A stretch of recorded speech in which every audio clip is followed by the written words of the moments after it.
Gomwa nyanya no ewo emfimfin mantemo na hometesem esanyare hosema esie ne sabamu wa wadi efrihia no enan na enipa bi akwakoku no awofo kyerese womo ahwehwe no fitina otwetwam no na womo ehu no na womo tekaso CP enso womo kọ gomwa nyanya no ene se womo ahwehwe abofra ya womo hu na baabi womo kọ hu no ne se obi eku no de nato ensuo bi ma na se eka bi mu a eno nso ne nipadua ho akwa baabi womo atwetwa afiri ho. Yamade bofo echirimu a abamu a wadi mfie nan woni ni sister panyine ene tekaso CP nanso akwamane mu ene okọ gomwa nyanya no na watwe awieye ene abamu ayi eyira ya wohwehwe kwan ekohu se wawu eda baabi a sebe obi etwetwa ne honam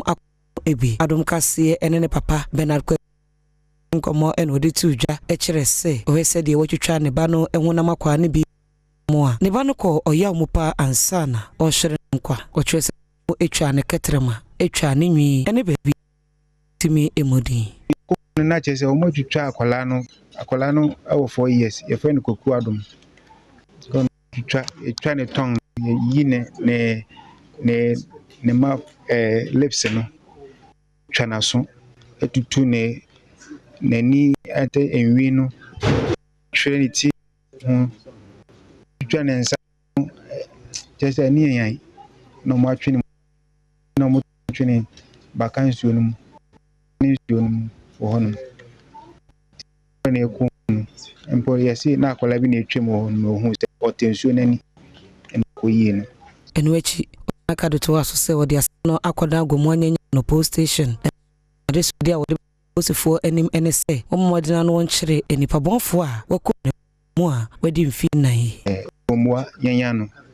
dia o hama yina omodjuma ni se ombeboa yin ti sisi abi nsem no mboa ni se mboa me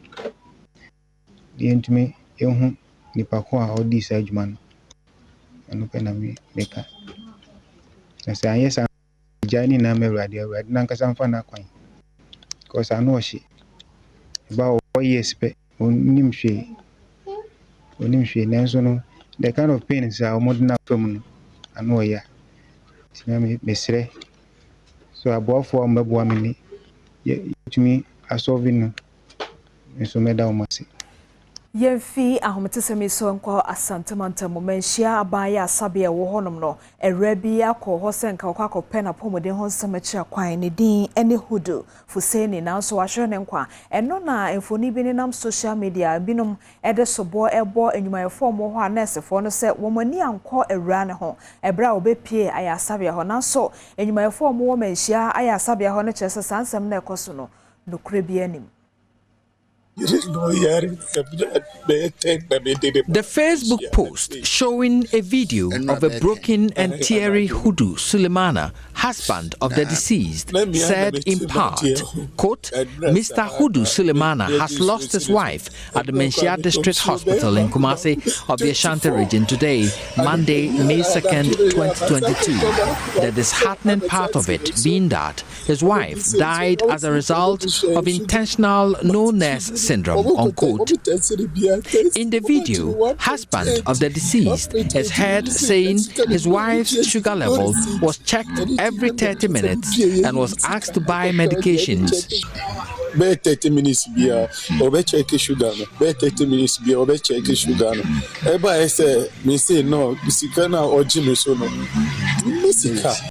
But the brain behind the post, Isaac Insia Foster, explains why he accuses the hospital of negligence.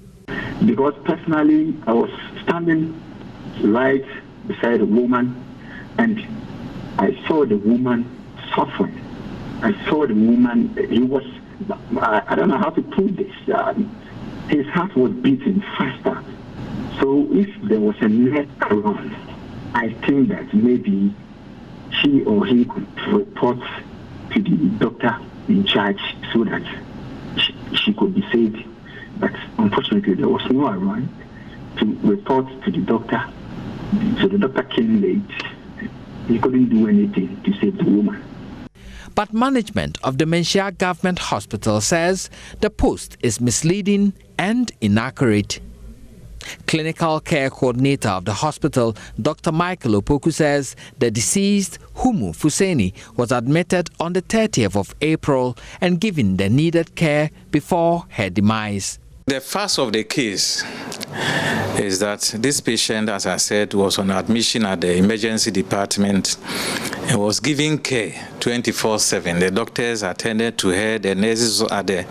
emergency department were also there to also do their bit, including serving medications, checking her vital signs, and ordering for all the necessary labs. And so the assertion that she came, there was no nurse, and she was never attended to and didn't receive the best of care, needed to be treated with the contempt it deserves. This patient had the best of care. She was attended to by our physicians, our nurses at the emergency department. Medical superintendent of the hospital, Dr. Kamaruddin Koku Hussein, told our news team the uninformed social media comment has demoralized staff. It is highly demoralizing because, especially when you know that what is written there is not the truth. Your staff are demoralized and then they've been wondering whether the service that we are providing is appreciated by the public. The Health Services Administrator of the Menchia Government Hospital, Rosemond Ofuriamanfo, called for public education on the activities of the hospital. Sometimes we need to educate them on some of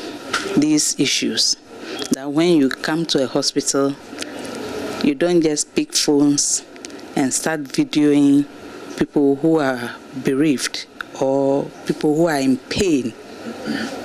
Then you move to social media and place it there. In an interview with husband of the deceased, Hudu Sulemana, he said he doesn't have any issue with the hospital and does not believe there is any problem, as the Facebook post suggests.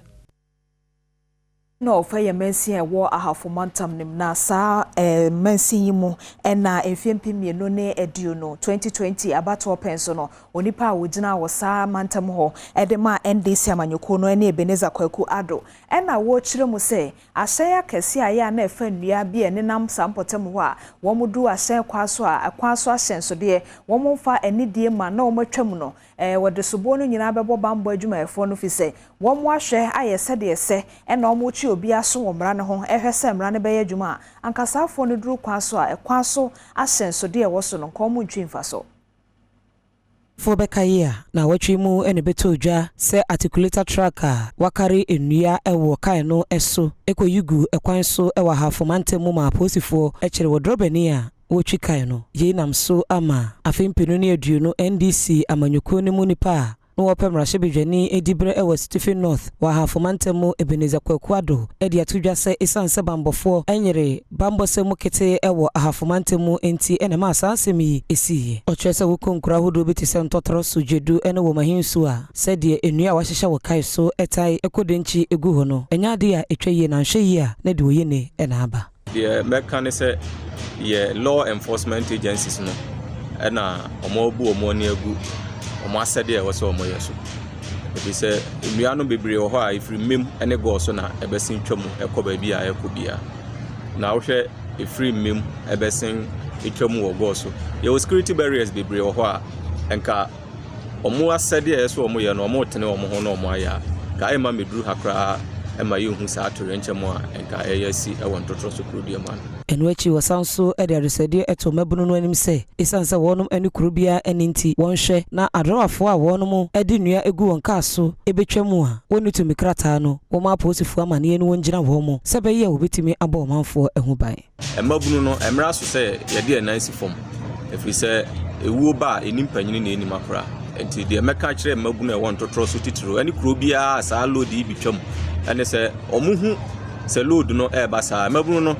yen ka so omo mfa mran sha omo nsam no mo nyina ka no kopim se empanyimfo a ewo mu a moka bia ebom no ebetimi aba abehwe na omo de to ese de to no omo de ato ama sa ne ma we no eto atwa osanse mu nyina wonti Adom Kasee ama ne bone Samia Sare ene kurunti hina wa half TROTRO so okofo apia mankwa etwetwe enkomo na ne nsem wo no so editudwa enie ye de ne sesebe obi anu aduane mo no na emom ye nyina wa half ha de ye sre ye minister si sre ne pa so omfa ne nansi fom na sesebe regional police commander omfom nansi fom cars na ba na se wo ma hyehyɛ ama na bro bucket na omum nyimu ho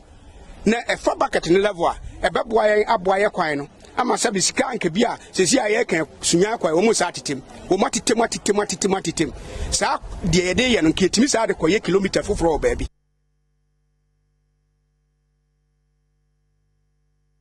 ti mantam ni mu ena yedwe na krobi o ha ofre ho se BEJAMSE chips compound e wo ho no entiapo etianesefo e wo ho no de omo so yarefo ba obetumi ayama na ne se bi kra na awo na aka ho nanso esanse empa eni honti ene plastic chair no anase rubber nkonwa ne bia na ode watenem ana wonya ketenso a no de asefo mama wo sese oje wawo a no waye ne sa wo sese oje wo to ho nso a na waye wo sa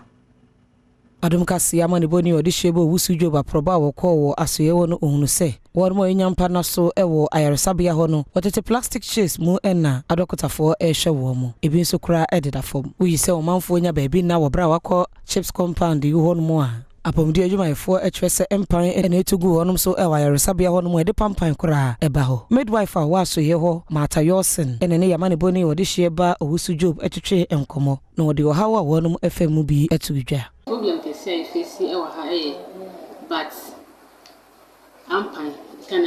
ampan ha ewa ha se ankasa dwuma ewa ha ampan bin itimi fi roof no so net to yeso ewa ha clients da ho na ampan bin efigu no so major problems ewa ha se no na sanso serious ya itimi so to ayetimi ni dwuma wa ha se this is unity sana ya baba bi pa ha yesi ha sana itimi atina ha yedwuma edana kasa it's in a very bad state yes impini for mbe bwan na renovate ha man enwachi ena pomdi adwumayefo bi nso awo asoye won so ene Adom Kasee etwetwe enkomo. Most pressing one is this particular structure. If you look at when you come to the ward, you will have to sweep several times because there are vampires that are always sitting, and the scent of this particular office, or let's say the ward, is too much. It's something that is so worrying. We are pleading with the government to come to our aid and help us at least with the renovation of the place, so that at least we will feel comfortable when doing the work. It's because we love the community that we are still around working in this area. Because when we see where our colleagues are being working at the nearest facility, other chiefs compound, it's like we have love for the community. That's why we decided to be here. So we are pleading with the government and the NGOs to come to our aid. One more area waba ayaresabia obeja yareshe enso ede nsem ene to Adom Kasee enim. Sempa na omne gugu ha basa. Tiansa community na kasa. Omotwe na omobe tutu nyama yi omde ne mambeto na kwam na nyopra nya ba habon nyama ese ombe yuzu as clinic mono ebi ni okra nti kakra me waka ne se yesre mpenyifo na mo top no se omuntwa omani hwe BEJAMSE ku dia yi ne krakra eno hina wo BEJAMSE na na obrempon Kenya odikan enso editu dwase wakoye ohine die apomde hunsem ehia ne pa ne senti wo besra ban se adaroma wo mara meye wonum emua compound na wonum potes no ya na edi ahone esi e na sa dan no so ye old blocker assembly ebuaye eso say mpan agi dan ni nyina report ma assembly o mehwe se place na bubu to mo yase wo mo contractor be so edima ampa wo di nema ba 2018 2019 mesi na yante ho hwe and be do baby 2019 late part of 2019 2020 como reporting ma assembly no and taking steps Emma could do reporting my police could do forensic department Accra which are suspected corruption say and this nkayempa name me bu a wonhu a contractor yache wo no ho ya beri wo no adwuma no gu ho sese nso ama workers no mpe on modwuma yo ne krakra ena owura Kizito ana ne kweba ya wono ena ya assemblyman ewo BEJAMSE abatobre no so enso editu dwa ekire anamo ampanimfo atu ewo sa ensemi eho aban asa abano ya transfer this no so ya change this fofo and this year there to this na nim say the yes no enya na mmere so aso wa bai ya wa betumi omo ahe efi say omo mo yadwuma wo sisi ya no omo pinfo no kra no omo nya kra na nka omo fi ya anya say omo pe na mo conditions na wo no enya conditions a efata say betima ayadwuma ezi omo yadwuma wo ha no esre ne asro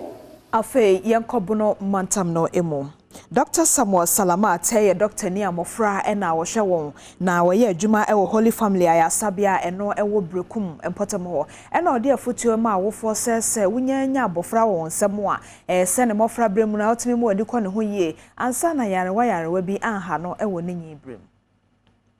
Dr. Samuel no ena ye pediatrician Emma Brekum Holy Family ayawesabia no ene Adom Kasee twetwe nkomo no ena wo kyerem se adekopotenti a wo ye screening no ene se obehu no mofra nkuma wanapomoden fa baabi atochema se de be obetumi aso ano ntem oto an ensem so kyerem se empem bebre no ansa na obi beba ayawesabia se no hojojo no na yare no adwubaye bi a ano so eden yi eno tina mofra nkuma wo ye screening ede ama wo mu a wonje hwe se de be ya yare bi a wo nipadwam no obetumi aso ano animanimu ya okato aso se mofra wahwe wo mu no ebimo ewa akomayare ebimo nso so ewo esimu eyare eno nti ofakunya ne so de to awofo nyina anim se woma womba apomoden ehia wo mu ansana agensemo screen ni se o hwe hu ade na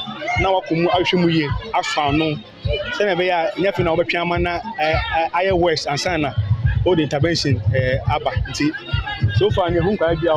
omani problem ebi so ese ebi so mo problem ebi o mo yafunu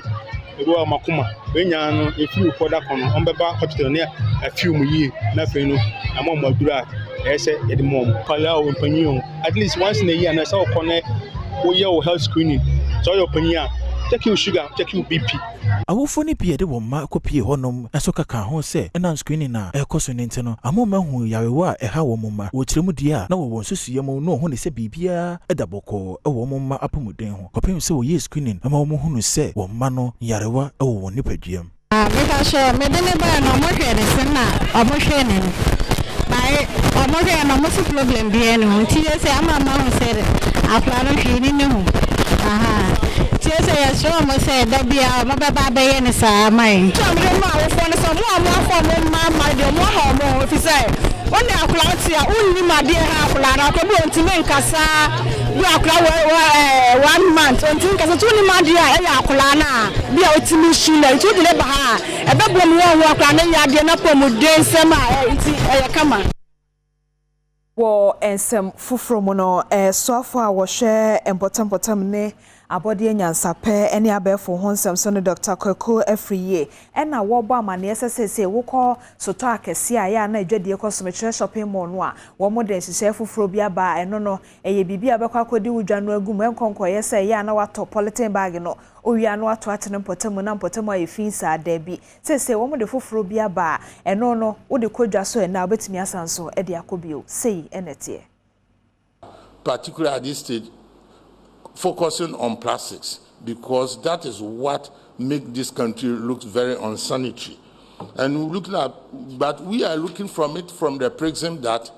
plastic is a resource and we are moving away from the concept of a linear way of production where things are used once and discarded to a closed loop system or if you like a circular economy system where products right from the onset are designed to ensure circularity. Circular economy benefits society, the environment, and the economy. As a minister, I have undertaken an extensive visit to selected companies along the plastic value chain, including recyclers, manufacturers, and collectors within the Accra-Tema metropolitan area. I'm here to complete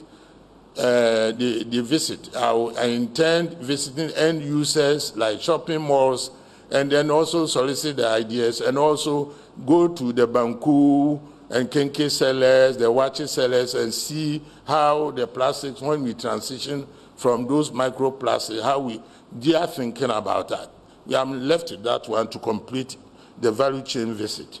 Right now, 500 out of 1,500 reusable branded shopping bags have been produced and expected to be delivered to selected shopping malls in Accra to reduce the usage of plastic bags under the Ghana NORAD BRS project on marine litter and microplastics. Afei meto Premtobre Kasee ne so wo amanyosemu na yenka Western North Mantam no emu NPP amanyokuo no mu mpanifo abato a ekoso no ehonso ebi akoso na eno na womoto aba no wie no eku a ofra won se Western North Grassroots Agenda na wotwa ne tiasa wenga kyese ekwan ya wofa aso a woto aba no enamra kwan so afei nso kra no enye pepepeyo na afei nso wo mra batan no odebo NPP amanyokuo no ho bra no ene ne nitwaka nti ogitumu a enye Western North Grassroots Agenda eye ekobie NPP amanyukuo ni mu na wono ma kire mu se aginesie bi a empanyinfo a woda amanyukuo na no ewo empesua no so hono mu esiye no na enya ne kwan so na afei na etia amanyukuo ni constitution no adohare ene ye TROTRO emasai kui wonne samtrofo twetwe nkomo wa bra woya samtrofo nhyiamu ewo dwaboso no ene woda ne die se wono ma ye nyama bi ede etia wono mu ane wo hwere no mu kwan se obeto abana ma wono ya se wono ma nsiesie a ebeha amanyukuo no wachire nyame bia mpanyinfo no eyeye hu behia se obehwe no waka ho asem. And it is the rules and natural law and natural procedure says the nipa no obe disqualify na eso omani hu prior before the voting day say about when you invest in current in the campaign the eya homte na eya ya a ye nyina na ese ye sorry na ye kutia with our last blood another illegality declaration being ordered by the regional minister Dwaboso. Asemtrofo nhyiamu na se no ene wode adesrede eto TROTRO a woda amanyukuo no anodwombo adu animu se wonhwe se oba besiesie saa niama ekoso ewo mantam ho no mo no ente saa ene so ade hunu ye da party nani so no enya de se obetumi edru ho. The general secretary of the party should order recount of the paper no in Dwaboso say na be ya do be wini bia no ede asumbi beba wait to note say ene omo ye constituency meeting Maswana ko as secretary Prosper ko as secretary enye nyame na ba mu a enka etuo ne se kan ne ti bi sum ye den ewo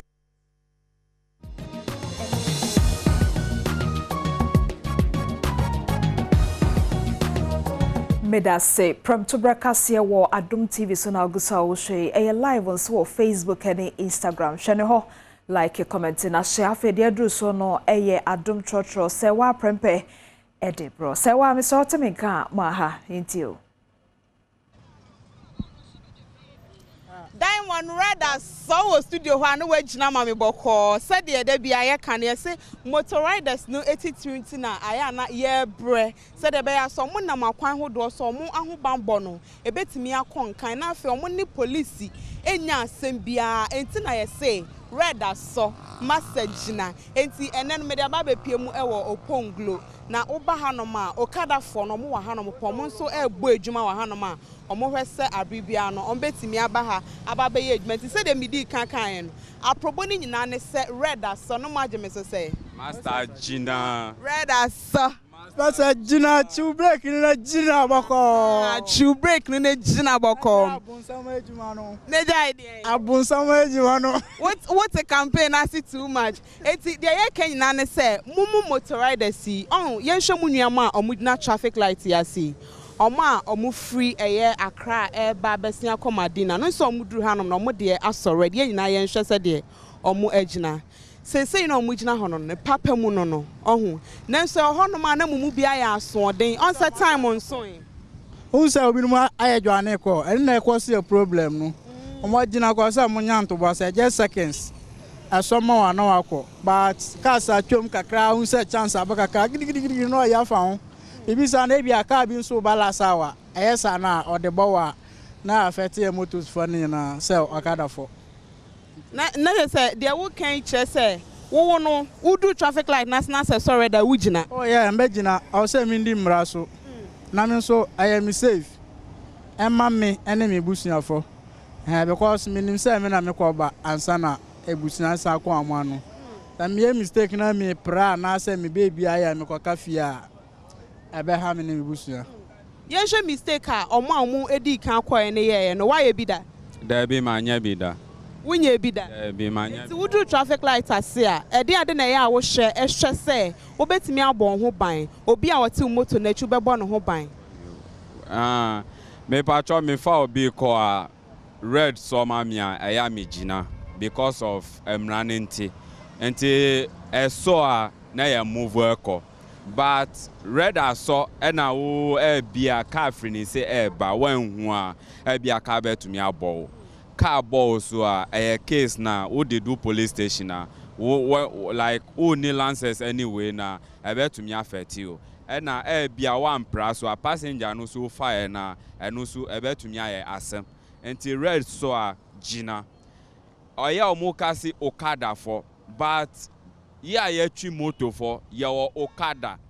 na yawo de omo ye delivery na yawo de omo edi moto no eye rough keke enti bia nipa no twi moto a nipa no onye okada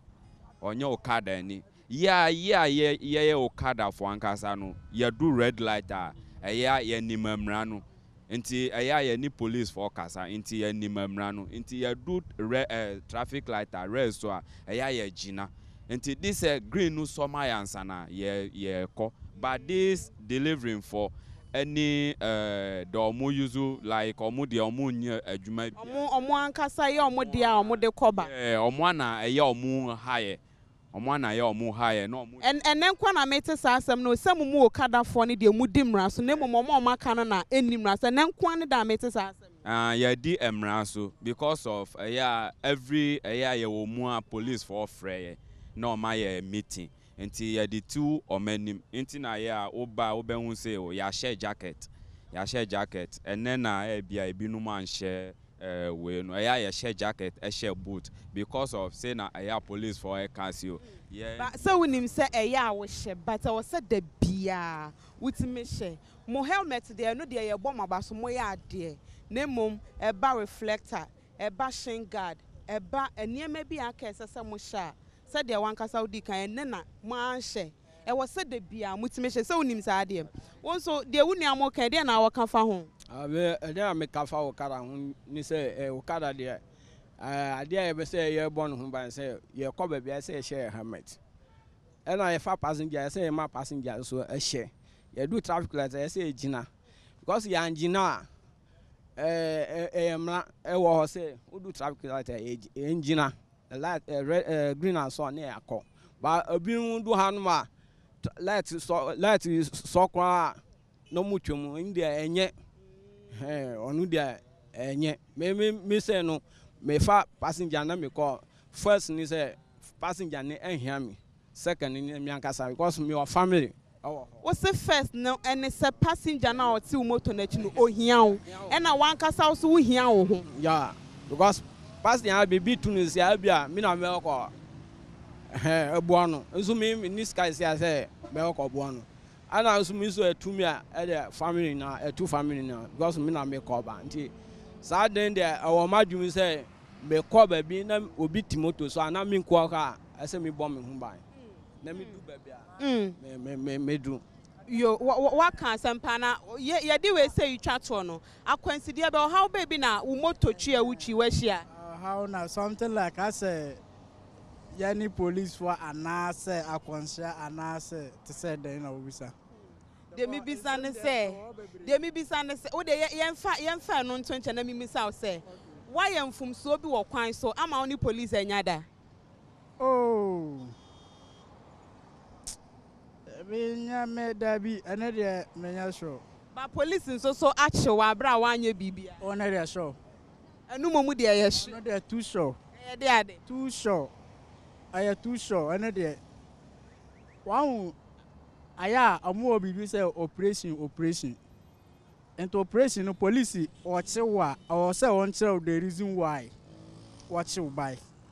ebia woni license and insurance road works and I say no registration and I say oh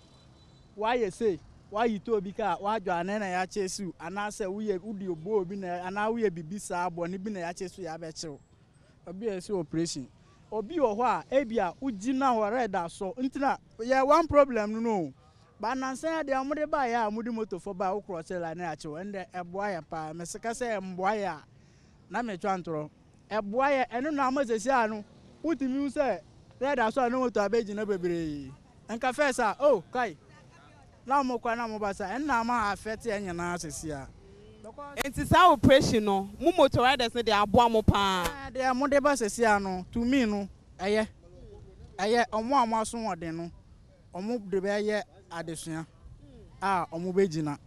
eso a na wagina doko obi wo wa onya free sa na ni gina ho wanya hu se nduru so nya hu se ha ayesulo kaka no na ode awoso unnim se wa ha we free ana wa free wa kasa pa mama mi se wunua yin su bi se de o brother e kasa sesi ada police for operation omo de aba cross red light na ya chewo no wan kasa no hu ne se ebeboa omo nkoso ana omonye anu de ye me de am hu police for na ye but police for so omo ye nyoma bia and am nti ase ni se o dina traffic light obi o ha no nenam kantam na obatu oki obusan se aban eden na me kwa omo nka hwe adan ni se park oba park agina ho san ohun adekura wo ye ase wo kire se oh one share helmet anam ye say ba so on kire wa de kronansa wa kire wa chiwo o wan ho a obagina obawesu tama I say 2 hours 3 hours after obabe no ye mreni nti si na bra na ye mpon omo hu ye wo studio ho nti se de medi kan no ye ka sereda sa ye message na diamond so mu wo studio ho na ya we ma me wa se wa prempe yedase yemfi enosna afa yenko ensefo from British High Commissioner wo oman metre Britain anamu senior wo oman mo ene Harriet Thompson ena wo chire mu se wo mo aboa Ghana ban ama mofra COVID-19 ti wo mo UK memu anankoko school a wo ba Ghana no wo mo atumi asama won ko UK man mu a wo kwa akoto awa adesua no so ewo ho one Martha Crentel akwa ena edi sankomo e chire UK aban no so modern bo wode eboa oman Ghana. UK has donated 1.4 million vaccines to Ghana through COVAX.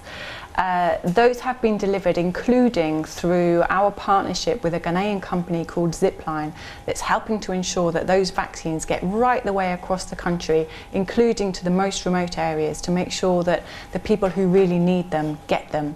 As well as delivery of vaccines, we've also provided training to front care health professionals. We've provided awareness raising to get home the message of washing your hands, wearing a mask, keeping social distance. We've provided high dependency units for those people who have been really sick with COVID, but those units will also be able to support people who are sick with other diseases as well. And now I'm pleased that we are working with Ghana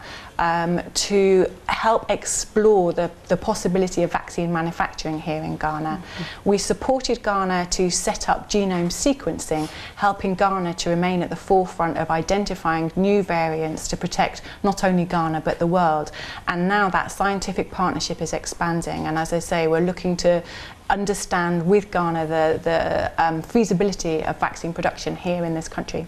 Okay, so that is with the COVID. Now, you mentioned helping children go back to school and supporting some households in Ghana. Tell me about that. Yeah, so through the pandemic, we shifted our support in education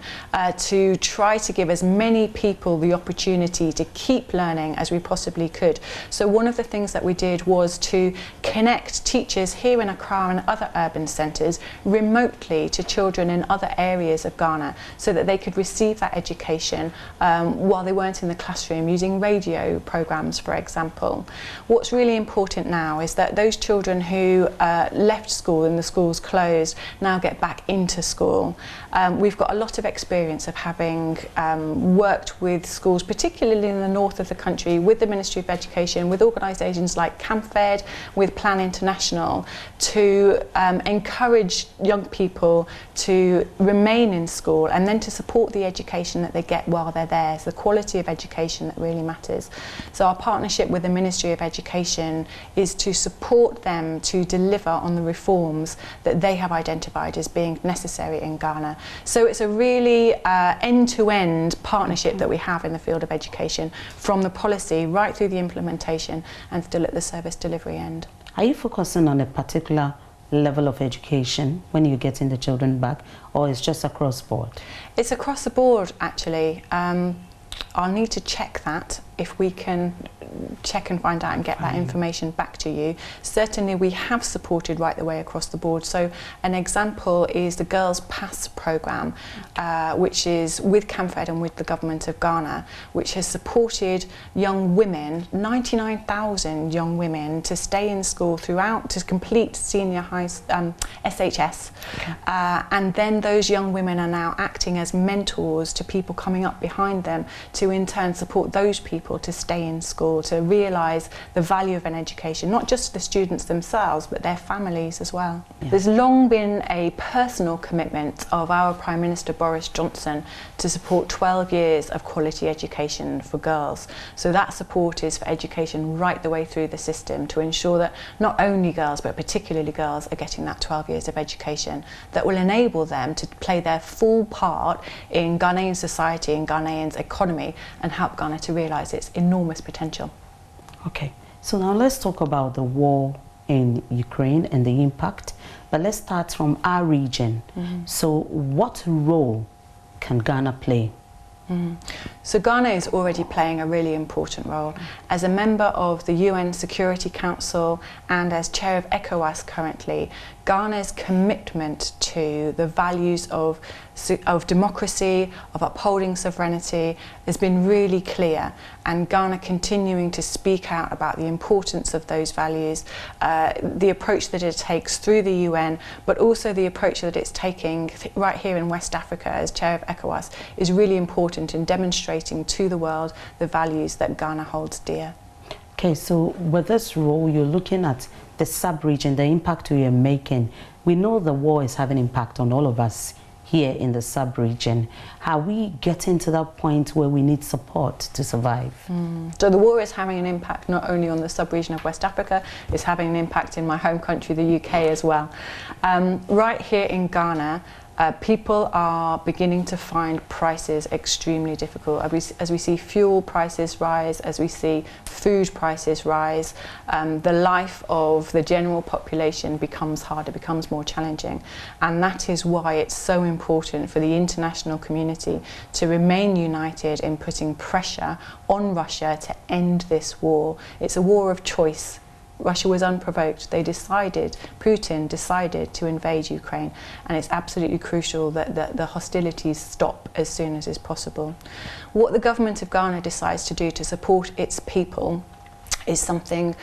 where the UK will take government of Ghana's lead. They will decide what's best for the people of Ghana, and the UK will do what we can to support that. What has been important recently and encouraging recently, I think, is the show of international support through the recent meetings of the international financial institutions to develop new funds, to fund these new funds that will support countries around the world who are feeling the effects of food scarcity, including as a result of Russia's actions in Ukraine. Okay, so we're looking forward to this war ending. Do you have hope? Yes, we have to have hope. We all have to maintain hope. What the end will look like, when the end will come, what will happen before the end, we have to wait and see. But yes, the hostilities will end. And what's important then is that we come together and support Ukraine to rebuild, and we ensure that anyone who is guilty of war crimes is found to have been guilty of war crimes. And that's why it's so important that the international community is now collecting that evidence, so that when the time comes, the International Criminal Court will have the evidence it needs to make accurate determinations and hold people to account. But yes, hope always. Thank you. Thank you. Eti sanko mochuche no sede etieno no yemfie no so na yenko ensefo from Emma wo tomato se wo agbobolo shidwa so che se wo ba na intosi no wo to na mo juice ka kese no ma intosi no ketua bia sa na akwa akoba no efise Burkina ho no mo kofa no kwan no wa entieka ne so afenso kra sede ensuo ekoho nsem koye ye ne opel ne koye na ama tomatoes no anso papa bia. Cynthia Akuma edi nidwa efa tomato hu okopie mu ewa abobloshia na mami edi ato Adom TV anim sikabotini a wode hye ne dwumadie mu ansa na wakofa tomato edi free Burkina Faso edi aba oman Ghana ansa na omanfo abetu akoton sentos ne ba bi brebre de asa enu nti no ote 50 boss mawa e fa 120 ene 100 so ote 50 mawa se fako ade achi ebo beba adaka na yede kon de 35 Ghana 350 me kon me fa ma enwotwe ombeko yi mama me loading boys e be fasika ni mu nwotwe driver ni spare driver ni mate for ye 9 eye o ma yaduenu me a me kon minimi nua ye koye kan waduenu mienu ni a woko kam wo sikasa amame amama tontos no ono so ne nkwala bia mienu enam nipa duenu num ni e woka anim me fidi se nipa nyina anopa awia anwumere days dodo a medi nyinara metimi edi 2 weeks metimi edi 1 week wosan so akiremu se die ntia ama ntosbo ayedin ewo oman mu ni se so se de to den wo Ghana ha no saa ne nsuo na bi to Burkina nso to saa petimi kuntos no eno kan bi na mentos bo ayedin se ba ho no kra Boko Haram fo ewo ho omo tata wo pa yen Ghana fo kra yedu ho a nyame na ye Adom emma mo hu se ye Ghana fo na me ka no a ye de ko no omo hu se ye Ghana fo ana mo favor ya omo nya ye hwe ye de omo nya ye hwe na mo odu ho no no ama wo ne se wo ko no hwe no ankoka se Boko Haram fo ye wa ha se ba bia ye tontos no makwaji kuro na boso yen ka o masem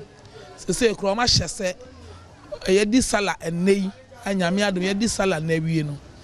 mama Kasee na ho ne 6 days PM free ho Esther Boadjoa ensuso edi ne dwumadie ewo abobloshia ono so kofantos ewo Burkina Faso wono nsuso edeto Adom TV anim sika wode ahye dwumadie mu se wo kɔ trip baako ba na sese no ne sika ahye a woyɛ hwe a enye yi no me start accommodate 360 ni nyina ahye to sini de nya Ghana to safe ne yese bagura unity eno kra loka na fa bere ye no 15 million ho o ba beto na he to those 15 million lole fen kan adaka kan e di those ni de mon kase o mo to na bode bibiri afaso da faso ni so bie wo man Ghana hanom sei pa na foforo mrocha wono so eyi neti ene MOZZARTBET-GH wo mo apa hontoma na wo pa hontoma no de ode asiso a eno no wo a obedi nkunim ewo eye foforo mu no wode bema eye hyen a ofre no se SUV Nissan Kicks no bi enti se wo obedi san nkunim na ode hyen eko Premotobre ahontoma ewo food court ewo Accra Mall no nhese ye da ho ne se o na eku obetwa bet ni bi and us ewo nkan no o de hyen a ofre no Nissan Kicks ene bekofie jumadi a odi o de bewie Midday toso dunum a wahya to ho se wona nanko wotikika se wo dinkonim na so amba ne saa no omoso ebenya iPhone 13 Pro ene headphones MOZZART.com.gh eye bet tuma yeku a o de bet nhese ye bibiri egu akwema ebo wona etwa bet na wo jumadi na se no wotitiri nua no wo ho ene Mr. Militin Stanojevic no and HR the first Emma CBN Embassy ewo Ghana okasama for the MOZZARTBET ewo Ghana Sharon ensema okaye ini and they were Accra Mall ye ba be present awards to omo winning last week and last 2 weeks na ya fasa kwan we so they promote your grand prize which is the car no into the America Trobiani say mon log on to MOZZARTBET na Mom bet because you could be the winner. The end there will be the 2 cities a winning iPhone 13 any headphones. Once over to me the 1 city a winning car way see how way. Intino Mecca Trobia say mon log on to MOZZARTBET. Na mom bet because car way bet to me I already. Oni din konim nya chede ni bi. Eni Adom Kasee ehwetwe nkomo no. Sei eno kan. Meti MOZZARTBET to Adom TV. Na me tie news na meti. Na me madwen say me take part of the competition na me rene no mo frame say me medema wo me rene headphone and iPhone 13 Pro 2 CDs na mo ye promotion ba na me nim say e bia say na besi tindra me wo na me di bet no ba na me nim say me wini prize tindra me wo no mo frame no ga say me wini prize nti membra na me beje ampa so amba me sata ka o me say o mgusu abeti e be bom because the omo kan eyampa me win award so no so na me gina e de Premtobre Kasee ne da wuku da me de som wo yi AC meda obibia se me din de ma me tra diamond me mo ha fa for fire adwumade ne de so a eba wakwan